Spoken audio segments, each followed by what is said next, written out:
আসসালামু আলাইকুম। কিভাবে গুনিয়া স্কেল ব্যবহার করে জমির পরিমাণ নির্ণয় করতে হয়, আজকের এই ভিডিওতে আমরা সেই বিষয় নিয়ে আলোচনা করব। আপনারা সকলেই জানেন যে জমির পরিমাণ নির্ণয় করা অত্যন্ত গুরুত্বপূর্ণ একটি বিষয়। তবে শুধুমাত্র গুনিয়া স্কেলের ব্যবহার যদি আমরা জানি, তাহলে গুনিয়া স্কেল ব্যবহার করে আমরা যে কোনো জমির পরিমাণ নির্ণয় করতে পারবো। এক্ষেত্রে জমিটি চতুর্ভুজ আকৃতির জমি হতে পারে, বা ত্রিভুজ আকৃতির জমি হতে পারে, বা বহুভুজ আকৃতির জমি হতে পারে, বা বৃত্তাভাস বা বৃত্তক্ষেত্র হতে পারে। যে কোনো প্রকারের জমি হোক না কেন, আমরা শুধুমাত্র গুনিয়া স্কেল ব্যবহার করেই এই সকল জমি থেকে জমির পরিমাণ নির্ণয় করতে পারবো। আজকে আমি এমন একটি সহজ কৌশল আপনাদের শিখিয়ে দেব, যে কৌশল অবলম্বন করার মাধ্যমে আপনারা আপনাদের নিজেদের জমি সহজে পরিমাপ করে জানতে পারবেন যে আপনার জমির পরিমাণ কতটুকু। অথবা যদি কখনো জমি কুড়াই করে থাকেন, সেক্ষেত্রে জমি কুড়াইয়ের সময় আপনারা যে জমিটি কুড়াই করবেন বা যে প্লট কুড়াই করবেন, সেই প্লটটিও আপনারা যাচাই বাছাই করে দেখতে পারবেন যে জমিটি সঠিকভাবে আছে কিনা বা সঠিক পরিমাপ আছে কিনা। এছাড়া নিজেদের ভিতরে জমি বন্টন করতে পারবেন। তাহলে ভিউয়ার্স, অবশ্যই মনোযোগ সহকারে ভিডিওটি দেখবেন, কারণ ভূমি পরিমাপ যদি আপনি জানতে পারেন, তাহলে এই ক্ষেত্রে আপনাকে কিন্তু অন্য কোনো সার্ভেয়ারের শরণাপন্ন হওয়া লাগবে না। আপনি নিজেরাই নিজেদের জমি ভাগ বন্টন করতে পারবেন এবং নিজেই নিজের জমির পরিমাপ নির্ণয় করতে পারবেন। এখানে আমি একটি গুনিয়া স্কেল আপনাদের সামনে দেখাচ্ছি। গুনিয়া দিয়ে জমি মাপতে হলে সর্বপ্রথম আমাদের গুনিয়া স্কেল সম্পর্কে ধারণা রাখতে হবে। সাধারণত গুনিয়া স্কেলের দুইটি দিক থাকে, একটি দিক হয় ঘন, আরেকটি দিক হয় পাতলা বা বড়। যে দিকটা ঘন দিক, সেই দিকে প্রত্যেক দাগ সমান 10 লিং হয়, অর্থাৎ এক দাগ থেকে আরেকটা দাগ অতিক্রম করলে 10 লিং করে ধরতে হবে, এইভাবে। আর যদি আমরা বড় দিকে পরিমাপ করি, অর্থাৎ এই যে বড় দিকে বা পাতলা দিকে যদি পরিমাপ করি, তাহলে এক দাগ থেকে আরেক দাগের দূরত্ব হবে 20 লিং করে। এভাবে প্রত্যেক দাগ দাগ 20-20 করে ধরতে হবে। অর্থাৎ প্রথম আমরা যে দাগ থেকে মাপ শুরু করব, সেই দাগটাকে 0 ধরতে হবে বা 0 ধরতে হবে, এবং পরবর্তী দাগ থেকে আমরা 20 লিং করে 20 লিং করে এভাবে হিসাব করব।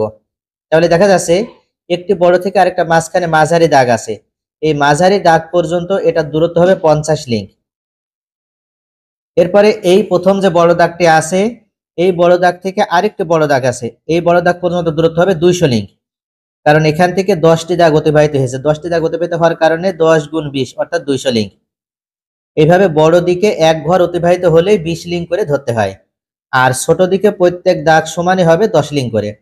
অর্থাৎ প্রথম যে দাগ থেকে আমরা মাপ শুরু করব, ওই দাগের মান হবে 0, পরবর্তীতে 10 লিং করে এইভাবে দূরত্ব বৃদ্ধি হতে থাকবে। সাধারণত এটাকে লিঙ্কের স্কেল বলা হয়ে থাকে। যেহেতু এটা লিঙ্কের স্কেল, তাহলে গুনিয়া স্কেল ব্যবহার করে আমরা যদি মাপ নিই, তাহলে অবশ্যই লিঙ্কের মাপ আসবে।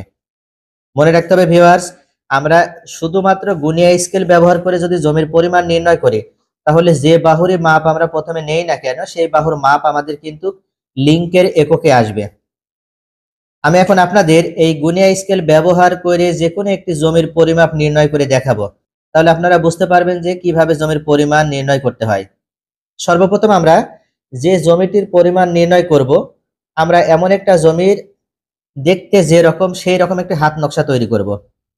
যেমন এখানে আছে 837 একটি দাগ আছে, তাহলে 837 নাম্বার দাগ যদি আমরা ক্ষেত্রফল নির্ণয় করতে হয়, বা 837 নাম্বার দাগে জমির পরিমাণ কত শতাংশ আছে, এটা যদি আমাদের জানতে হয়, তাহলে সর্বপ্রথম 837 নাম্বার দাগটি দেখতে যেরকম, সেরকম ভাবে একটি আমাদের হাত নকশা তৈরি করে নিতে হবে। হাত নকশাটি তৈরি করার উদ্দেশ্য হচ্ছে উত্তর, দক্ষিণ, পশ্চিম, পূর্ব ঠিক রাখা, এবং কোন বাহুর মাপ আমরা নিলাম সেই বাহুর মাপ লিখে রাখার সুবিধার্থে সাধারণত হাত নকশাটি করতে হয়। আমরা যে 837 নাম্বার দাগটি টার্গেট করেছি, এই 837 নাম্বার দাগ দেখছি পূর্ব থেকে পশ্চিম দিকে লম্বা, তাহলে আমরাও এখানে হাত নকশা করেছি পূর্ব থেকে পশ্চিম দিকে লম্বা। এর অর্থ এই হাত নকশাটির উপরের দিকটা হবে উত্তর, আর নিচের দিকটা হবে দক্ষিণ। অবশ্যই উত্তর, দক্ষিণ, পশ্চিম, পূর্ব এটা ঠিক রাখতে হবে।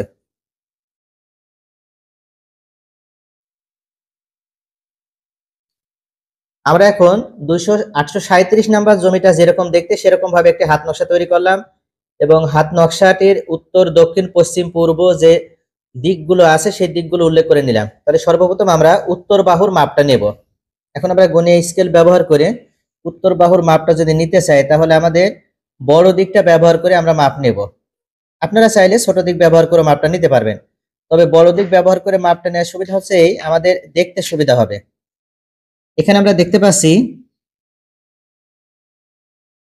যে উত্তর দিকে যদি আমরা উত্তর দিকের মাপটা নিই, তাহলে আমাদের বড় দিকটা ব্যবহার করে যদি মাপটা নিই, তাহলে বড় যে দাগগুলো আছে অর্থাৎ 100-র যে ঘরগুলো আছে, 100-র ঘরগুলো অতিক্রম করেছে একটি, দুইটি, তিনটি অতিক্রম করেছে। অর্থাৎ 100, 200, 300, 300-র পরে যে দাগগুলো আছে 20, 40, 60, 60 থেকে হালকা একটু অতিক্রম করেছে বা 60-এর মাঝামাঝি পড়েছে, আমরা এমন দেখতে পাচ্ছি। অর্থাৎ 100, 200, 300, 300-র পরে 60, তাহলে 360 লিঙ্ক হবে এটা। তাহলে উত্তর বাহুর মাপ আমরা পেলাম 360 লিঙ্ক।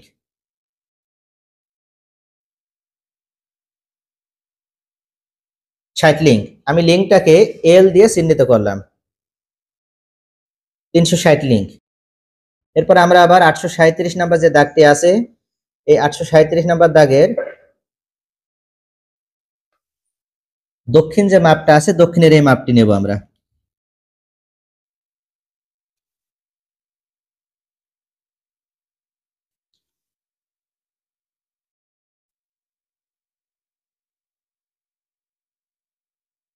দক্ষিণের আইলটা কিন্তু একটু অনেক বেশি, অর্থাৎ 100, 200, 300, 300-র পরে 20, 40, 60, 80, 80 এবং 400-র মাঝামাঝি পড়েছে, তাহলে 390 হবে। অর্থাৎ 390 লিঙ্ক হবে, 400 হয়নি, 390 লিঙ্ক হয়েছে। 390 লিঙ্ক, তাহলে আমরা দক্ষিণ আইল মাপটা পেলাম 390 লিঙ্ক। এরপর আমরা পশ্চিমের যে বাহুটা আছে, পশ্চিমের বাহুর মাপ নেব। সাধারণত পশ্চিমের বাহুর মাপটা আমরা যদি এইভাবে নিয়ে থাকি, অর্থাৎ আপনারা অবশ্যই ভালো করে মাপটা বোঝার চেষ্টা করবেন, না বুঝতে পারলে কমেন্টসে জানাবেন, আমি আবার উত্তর দেওয়ার চেষ্টা করব ইনশাল্লাহ। পশ্চিমের যে মাপটা, পশ্চিমের মাপটা আছে আমাদের 120, 40 এবং 60-এর মাঝামাঝি, অর্থাৎ 150 লিঙ্ক। পশ্চিমের মাপটা আছে আমাদের 150 লিঙ্ক। পূর্ব যে আইলটা আছে, এবার আমরা পূর্ব আইলের মাপটা নেব। পূর্ব আইল সবসময় প্রথম যে বড় দাগটা আছে, সেই বড় দাগটা যে যে আইলটা আমরা মাপ নেব, সেই আইলের একটি কোণাতে আমরা আগে স্থিরভাবে বসিয়ে নেব। এটাই হচ্ছে মাপ নেওয়ার নিয়ম। একটি কোণাতে আগে একটি বড় দাগ বসিয়ে নেওয়ার পরে আমরা অপর দিকে যে দাগগুলো আছে সেই দাগগুলো কাউন্ট করতে থাকবো। আমরা দেখতে পাচ্ছি যে একটি বড় দাগ থেকে আরেকটি বড় দাগ হতে 100, তারপর একটি দাগ ছোট দাগ 20, আরেকটি হলে হয়তো আপনার 40, কিন্তু 20 ও 40-এর মাঝামাঝি পড়েছে, তাহলে অবশ্যই এটা আমরা 130 লিঙ্ক ধরবো।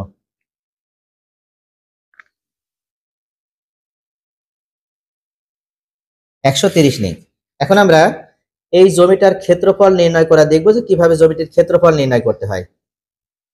সাধারণত জমির ক্ষেত্রফল নির্ণয় করার সূত্র অনেকেই আপনারা জানেন, এটা খুবই সহজ একটা সূত্র।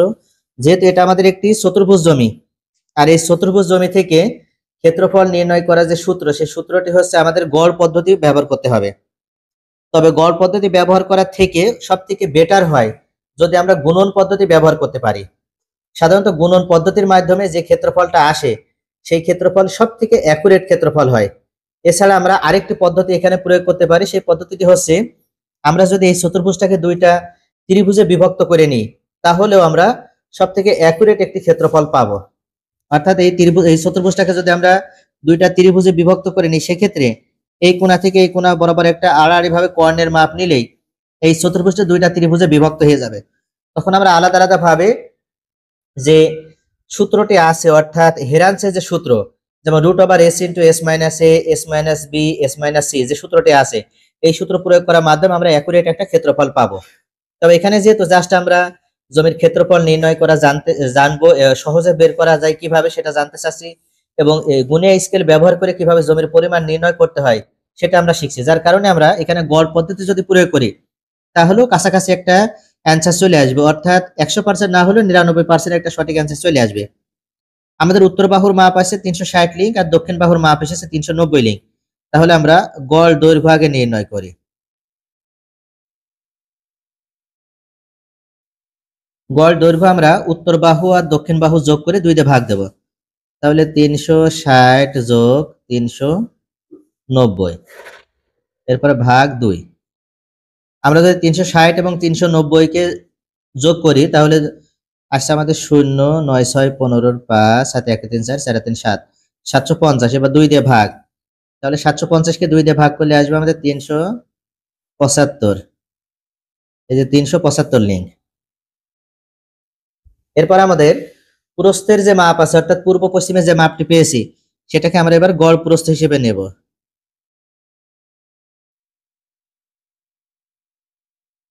তাহলে গড় প্রস্থ আমাদের 130 এবং 150, অর্থাৎ 150 যোগ 130, 150 আর 130 যোগ করার পর যেটা আসবে সেটাকে আমরা 2 দিয়ে ভাগ দেব।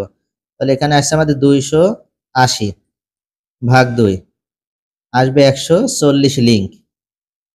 গড় পদ্ধতি প্রয়োগ করে যদি আমরা ক্ষেত্রফল নির্ণয় করতে চাই তাহলে অবশ্যই আমরা উত্তর আর দক্ষিণটাকে আমরা দৈর্ঘ্য হিসেবে গ্রহণ করে এক সাইডে আমরা গড় দৈর্ঘ্য হিসেবে একটা এককে বিভক্ত করে নেব, আর পূর্ব এবং পশ্চিমটাকে প্রস্থ হিসেবে আরেকটি এককে বিভক্ত করে নেব। এটা হচ্ছে গড় পদ্ধতি প্রয়োগ করার সবথেকে সহজ পদ্ধতি। মনে রাখবেন, দৈর্ঘ্য প্রস্থ চিনতে অসুবিধা হলে উত্তর আর দক্ষিণকে এক করে নিতে হবে, নেওয়ার পরে 2 দিয়ে ভাগ করতে হবে, আর পশ্চিম আর পূর্বকে এক করে নিয়ে 2 দিয়ে ভাগ করতে হবে। এই পদ্ধতিটা যদি মনে রাখতে পারেন তাহলেই সহজ হবে। আমরা দেখতে পাচ্ছি যে দৈর্ঘ্য হিসেবে আমাদের এসেছে 375 লিঙ্ক এবং প্রস্থ হিসেবে এসেছে 140 লিঙ্ক। ত্রিভুজ থেকে ক্ষেত্রফল নির্ণয় করার যে সূত্র সেটা হচ্ছে ক্ষেত্রফল সমান দৈর্ঘ্য গুণ প্রস্থ। দৈর্ঘ্য গুণ প্রস্থ।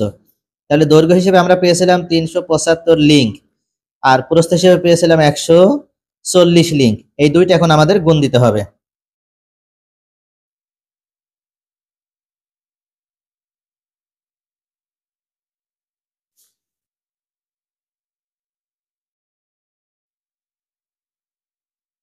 বাউান্ন হাজার 500 বর্গ লিঙ্ক আমরা যদি 375 লিঙ্ক ও 140 লিঙ্কে গুণ করি তাহলে আমাদের ক্ষেত্রফল আসছে 52,500 বর্গ লিঙ্ক। এখন ভিউয়ার্স, এই জায়গাটায় এখন আমরা জমিটির ক্ষেত্রফল বের করে নিলাম। যেহেতু আমরা বাহুর মাপ নিয়েছি লিঙ্কে, অর্থাৎ গুণিয়া স্কেল ব্যবহার করে মাপ নিয়েছি, যার কারণে আমাদের বাহুর মাপ এসেছে লিঙ্কে। আমরা লিঙ্কটাকে ফুটে কনভার্ট না করে সরাসরি লিঙ্কে রেখে আমরা হিসাব করেছি। আমরা যদি এই বর্গ লিঙ্কটাকে শতাংশে নিয়ে যেতে চাই তাহলে আমাদেরকে এখন ভাগ দিতে হবে 1000 দ্বারা। এটা মনে রাখবেন, কারণ 1000 বর্গ লিঙ্ক সমান 1%, এটা সূত্র। তাহলে 52.50%। মনে রাখবেন ভিউয়ার্স, আমরা যদি লিঙ্কটাকে ফুটে কনভার্ট না করি তাহলে সরাসরি আমরা ক্ষেত্রফল হিসেবে বর্গ লিঙ্ক পাবো, আর যে বর্গ লিঙ্ক পাবো উক্ত বর্গ লিঙ্ককে আমরা যদি 1000 দিয়ে ভাগ দিই তাহলে আমরা শতাংশ পেয়ে যাব। আমাদের এখন যে জমিটার আমরা ক্ষেত্রফল নির্ণয় করছিলাম ওই জমিটার আমরা শতাংশ পেলাম 52.5%। এই 52.5% জমি আমাদের এই 837 নাম্বার দাগের জমি।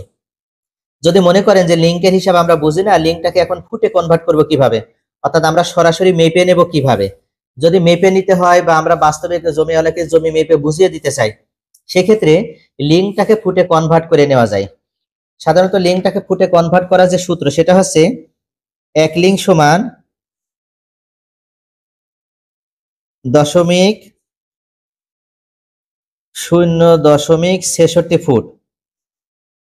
1 লিঙ্ক সমান, এই যে 1 লিঙ্ক সমান 0.66 ফুট।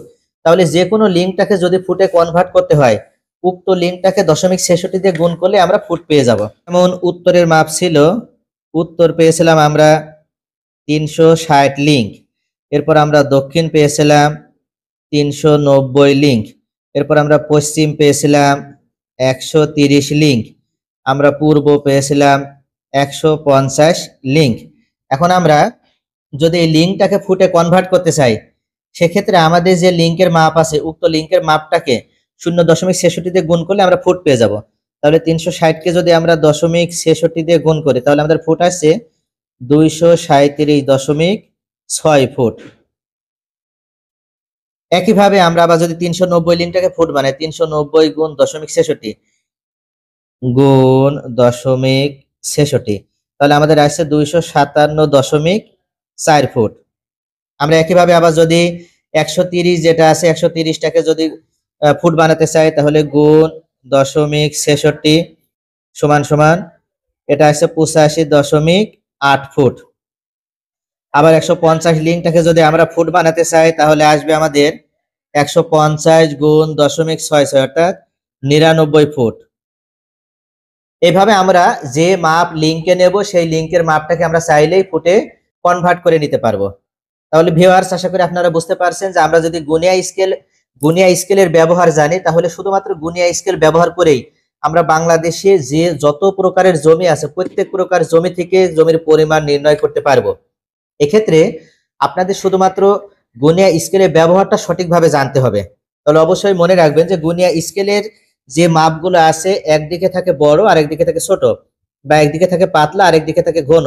এই পাতলা দিকে এক দাগ থেকে আরেক দাগের দূরত্ব হবে 20 লিঙ্ক, আর এই ঘন দিকে এক দাগ থেকে আরেকটা দাগের দূরত্ব হবে 10 লিঙ্ক। তাহলে বড় দিকে যেহেতু পাতলা দিকে এক দাগ থেকে আরেকটা দাগের দূরত্ব 20 লিঙ্ক, তাহলে মাঝখানে পড়লে হবে 10 লিঙ্ক। এইভাবে সাধারণত এটা ভাগ করে নিতে হয়। আর যখন কোনো বাহুর মাপ নেবেন, যদি চতুর্ভুজ জমি হয় তাহলে অবশ্যই আমরা 4 বাহুর মাপ আগে পাবো। পাওয়ার পরে এই চতুর্ভুজ জমিটাকে আমরা গড় দৈর্ঘ্য হিসেবে উত্তর আর দক্ষিণটাকে আলাদা করে নেব, আর গড় প্রস্থ হিসেবে পশ্চিম আর পূর্বটাকে আলাদা করে নেব। এরপরে দৈর্ঘ্য আর প্রস্থ গুণ করে দিলে আমরা ক্ষেত্রফল পেয়ে যাব। যেমন এখানে দৈর্ঘ্য আর প্রস্থ গুণ করে দিয়েছে, আমরা এখানে ক্ষেত্রফল পেয়ে গিয়েছি। এটা যেহেতু লিঙ্কে হিসাব করেছি, তাহলে শতাংশ নির্ণয়ের জন্য আমাদের 1000 বর্গ লিঙ্ক সমান 1% হয়। যেহেতু এটা বর্গ লিঙ্কে আছে, তাহলে 1000 দিয়ে ভাগ করলে আমরা শতাংশ পেয়ে গেলাম। এখন যদি সরাসরি আমরা বাস্তবে মেপে দিতে চাই, বা জমি এলাকায় জমি বুঝিয়ে দিতে চাই, অথবা নিজের জমিটা যদি ফুটে আমরা মেপে নিতে চাই, সেই ক্ষেত্রে লিঙ্কটাকে 0.66 দিয়ে গুণ করলে আমরা ফুট পেয়ে যাব। তাহলে কোন বাহুর মাপ কত ফুট আসবে সেটা আমরা 0.66 দিয়ে লিঙ্কটাকে গুণ করলেই ফুট এককে পেয়ে যাব। আশা করি ভিউয়ার্স বুঝতে পারছেন। আর যদি বুঝতে না পারেন তাহলে কমেন্টসে জানাতে পারেন, ইনশাআল্লাহ আমি আপনাদের উত্তর দেওয়ার চেষ্টা করব।